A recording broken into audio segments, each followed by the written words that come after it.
হ্যাঁ শুরু।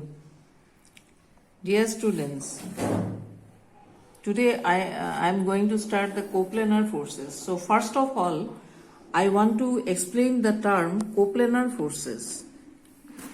Coplanar forces. What do you mean by coplanar forces?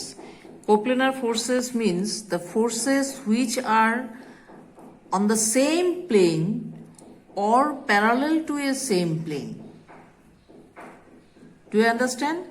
Coplanar forces means the forces which lie on the same plane or which are parallel to the same plane. So, this is a theorem here. I have already sent you.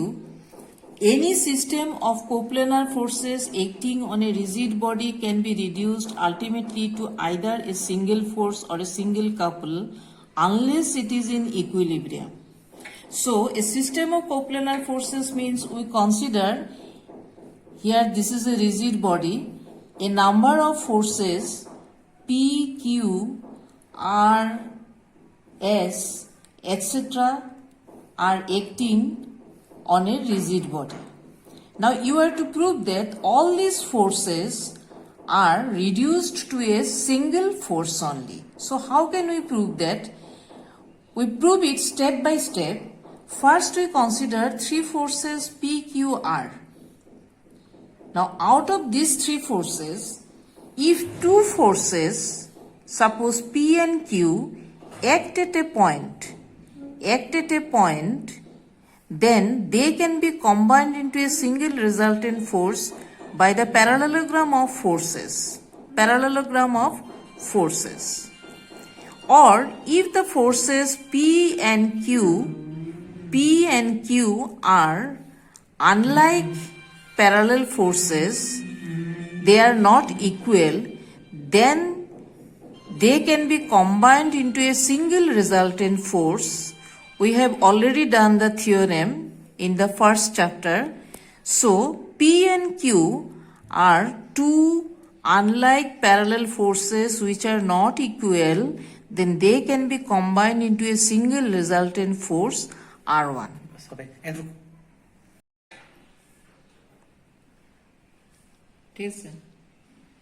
So, first cases we have considered that the two forces P and Q act at a point, meet at a point, then can be combined into a single resultant force. Second case we have considered that the forces P and Q are unlike parallel unequal forces, then can be combined into a single resultant force. The direction of this force is similar as the greater force, and it will be parallel to both the forces P and Q.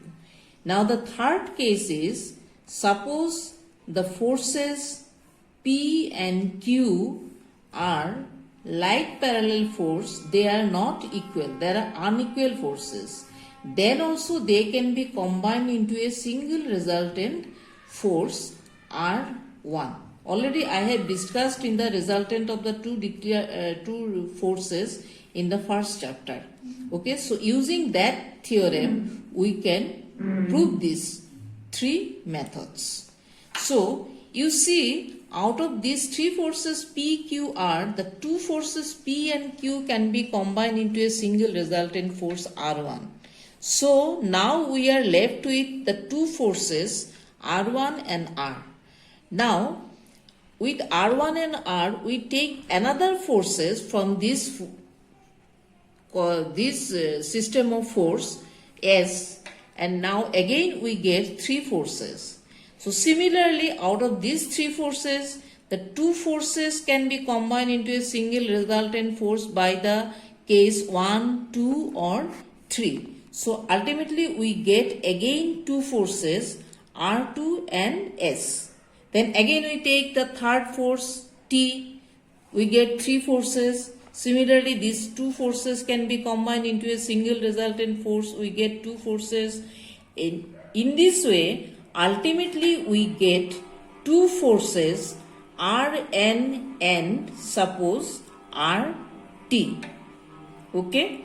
Now, these two forces, if they are acting along the same line, acting along the same line in opposite direction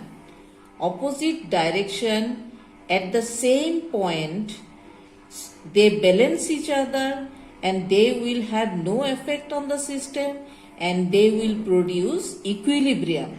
This is the first case.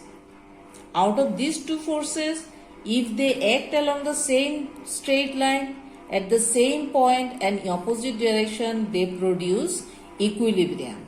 But if they do not produce equilibrium, then they can meet at a point like this case. They may be parallel unlike forces, they may be parallel like forces, then they can be combined into a single resultant force R dash. Now, if these two forces are equal and parallel,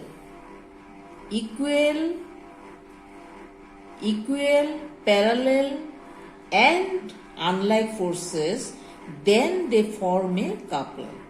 So, in the third case, if the two forces R and RT are parallel like equal forces, then they can combine into a single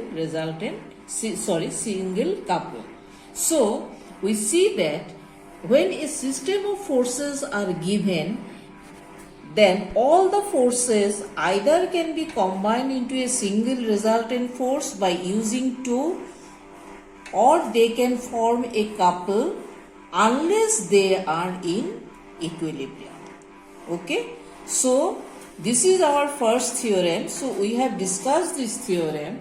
If you have some problem, then you can discuss with me. You go through the notes carefully, and if you have some discuss, you can contact with me. Okay, thank you very much.